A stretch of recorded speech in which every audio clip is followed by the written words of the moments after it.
cabut kata-katamu yang mengatakan Medi pembohong, penipu, membuka posko orang-orang yang merasa ditipu oleh Medina Zain. Mana mungkin orang bipolar bisa menipu? Ini ingat Uya. Saya minta undang saya bicara fair. Saya juga tidak tahu kalau misalnya Uya-Kuya itu melaporkan Medina, nomor LP-nya mana. Saya malah curiga gitu. Apa kurang top lagi? Kan sudah top juga Uya-Kuya ini. Farhad, kau sebut saja nama saya.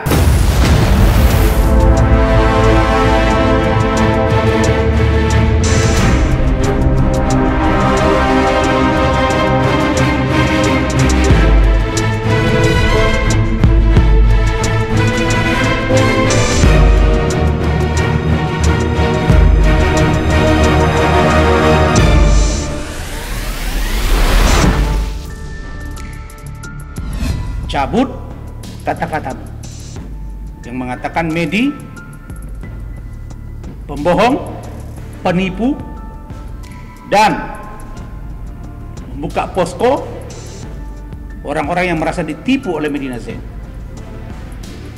Dan Anda mengatakan bahwa Medina itu tidak sakit, mana mungkin orang bipolar bisa menipu.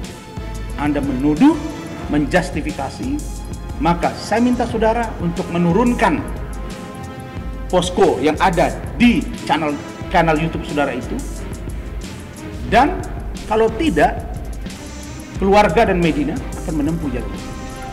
Ini bukan gertakan saya, ini klien saya yang minta gitu.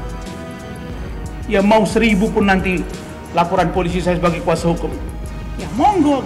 Saya memperingatkan, apakah delik hukumnya masuk? Jawabnya masuk. Di mana? Nanti kita lihat. Kan undang-undang, pelanggaran undang-undang IT kan tidak mesti di Polda Metro, tidak mesti di Mabes Polri, bisa di Polres mana saja. Makanya ancaman hukumannya itu tinggi dan itu sangat berat. Itu Dennis ya. Dennis sudah undang saya, sudah WA saya, nanya kapan saya ke kanal kamu. Saya minta sebelum saya datang ke tempat kamu, turunkan itu. Dan kamu, Dennis, harus menyampaikan permohonan maaf karena uang kamu sudah dikembalikan. Apa legal standing kamu? Apa kedudukan hukum kamu sehingga kamu berani-berani mengatakan bahwa Medi itu pura-pura sakit dan atau menghindar dari sakit dan datang lagi ke tempat saya preskon. Saya ini kalau persoalan pribadi saya bisa maafkan. Kan dia dengan jelas kok mengatakan saya pansos, Hotman Paris segala macam. Saya nggak ada urusan, itu apa saya laporkan kau, kecuali kau terang benderang menghina saya. Ini ingat Uya. Uya, kau sudah beberapa kali wawancarai orang terkait Medina Zain sementara kau tahu saya pengacaranya dan kau tidak undang saya. Uya, kau pun tidak kebal hukum dia. Astrid, kau pun tidak kebal hukum. Sama dengan saya tidak. Saya minta undang saya bicara fair. Saya juga tidak tahu kalau misalnya Uya-Kuya itu melaporkan Medina, nomor LP-nya mana. Saya sudah minta hubungi saya, tidak pernah dihubungi, malah mengundang yang lain kemana-mana. Saya malah curiga gitu. Apa kurang top lagi? Kan sudah top juga Uya-Kuya ini. Farhad, kau sebut saja nama saya.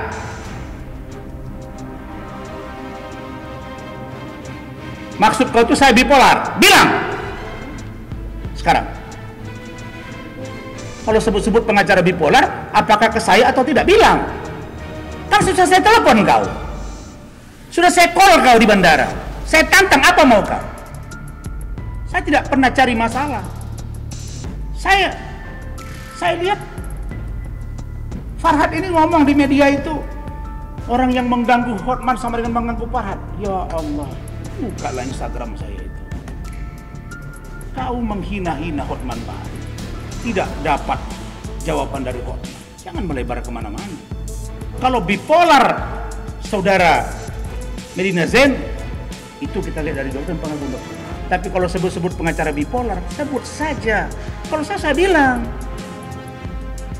Farhad menyebut di situ, mengomentari, katanya pengacara begini-begini, lebih apa, urat itu keluar, dia pengacara atau tukang ribut. Tapi nggak sebut nama, saya telepon dia. Dia bilang, saya nggak sebut nama kok, kan nggak gentle. Saya mau 1000 orang pun sebelah sana perang sama saya, nggak ada urusan sama saya. Saya juga punya ribuan orang di sini kok, cuma saya tidak keluarkan orang itu. Ya, jadi kalian tanya aja maunya Farhat itu apa. Ngomong aja tentang Rasma, maunya apa, di mana, ngomong aja.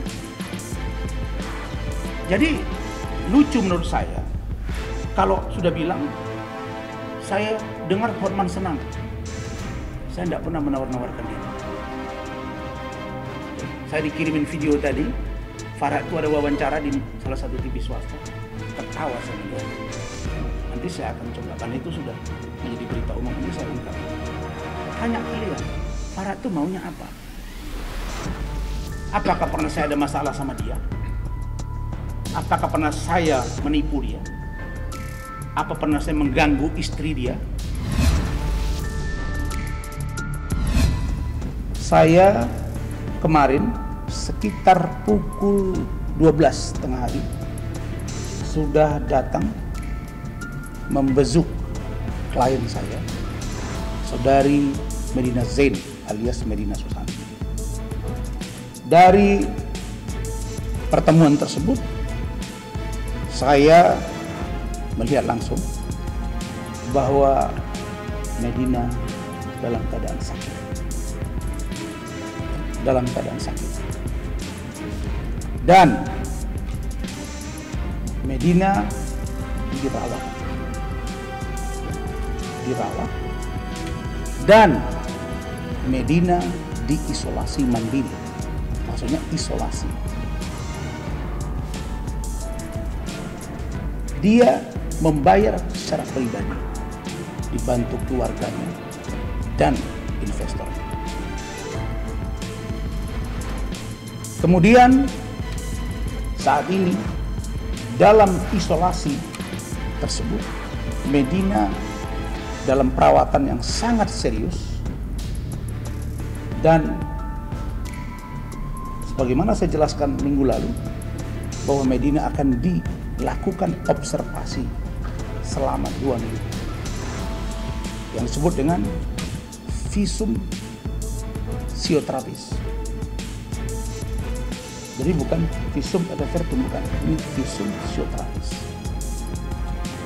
Akan dicek saraf-sarafnya, bipolarnya, dan bipolar Medina Zain adalah bipolar akut tahap tertinggi. Tapi bukan gila ya, bukan gila. Ingat, bukan gila. Tapi bipolar akut tahap tinggi. Dan alhamdulillah, begitu pihak rumah sakit tahu saya datang, mereka tahu saya pengacaranya karena di rumah sakit itu sudah heboh tentang Medina Zain, maka wakil direktur rumah sakit dan Kasubag Hukum, ya Andi ya, tim saya yang ke sana, Andi Nasution, dan saudara Gusti Gunawan Daulay, itu bertemu saya dan saya tanya bahwa apakah benar Medina sakit? Jawabnya iya. Apakah benar Medina dalam keadaan dirawat? Jawabnya iya. Apakah Medina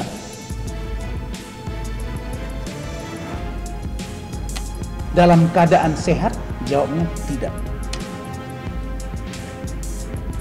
Jadi kalau ada bahasa yang mengatakan bahwa Medina pura-pura sakit untuk menghindari persoalan hukum, maka jawabnya tunggu Medina nanti sehat, dan tuduhan kalian itu oleh keluarganya komunikasi dengan saya, oleh investornya komunikasi dengan saya, maka tidak ada pilihan lain akan membawa persoalan ini ke penegak hukum.